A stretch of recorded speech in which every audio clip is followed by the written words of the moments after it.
ನಮಸ್ಕಾರ ವೀಕ್ಷಕರೇ, ನಾನು AR ಕನ್ಸ್ಟ್ರಕ್ಷನ್ನಿಂದ ಇವತ್ತು ನಾವು ಇಲ್ಲಿ ಅಂಚೆಪಾಳ್ಯದಲ್ಲಿ ಒಂದು ಆನ್ಗೋಯಿಂಗ್ ಪ್ರಾಜೆಕ್ಟನ್ನು ಮಾಡ್ತಾ ಇದ್ದೀವಿ.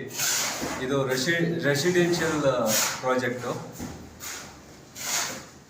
ನೋಡಿ, ಇದು ಲಿವಿಂಗ್ ಏರಿಯಾ, ಇದು ಬಂದ್ಬಿಟ್ಟು ಕಿಚನ್ನು, ಇದು ಬಂದ್ಬಿಟ್ಟು ಡೈನಿಂಗ್ ಏರಿಯಾ, ಇದು ಬಂದ್ಬಿಟ್ಟು ಮಾಸ್ಟರ್ ಬೆಡ್ರೂಮು, ಹಾಗೆ ಇದು ಬಂದ್ಬಿಟ್ಟು ಇನ್ನೊಂದು ಗೆಸ್ಟ್ ಬೆಡ್ರೂಮು, ಒಂದು ಚಿಲ್ಡ್ರನ್ ಬೆಡ್ರೂಮ್. ಸೊ 3 BHK ಇರ್ತಕ್ಕಂಥ ಒಂದು ಆನ್ಗೋಯಿಂಗ್ ಪ್ರಾಜೆಕ್ಟ್ ಇದು. ಇದನ್ನು ನಾವು ಇವತ್ತು ಪ್ಲಾಸ್ಟ್ರಿಂಗ್ ಮಾಡ್ತಾ ಇದ್ದೀವಿ. ಪ್ಲಾಸ್ಟ್ರಿಂಗ್ ಮಾಡಬೇಕಾದ್ರೆ ಮಾಡೋದಕ್ಕಿಂತ ಮುಂಚೆ ಈ ಒಂದು ಎಲೆಕ್ಟ್ರಿಫಿಕೇಶನ್ ವರ್ಕು ಕಂಪ್ಲೀಟ್ ಆಗಿರಬೇಕು. ವಿಂಡೋ ಕೂರ್ಸೋಂಥ ವರ್ಕುಗಳು ಏನೇನಿದೆ ಎಲ್ಲ ಕಂಪ್ಲೀಟ್ ಆಗಿರಬೇಕು. ಕಂಪ್ಲೀಟ್ ಮಾಡಿಕೊಂಡು ನಾವು ಪ್ಲಾಸ್ಟ್ರಿಂಗ್ನ ಸ್ಟಾರ್ಟ್ ಮಾಡಿದ್ದೀವಿ.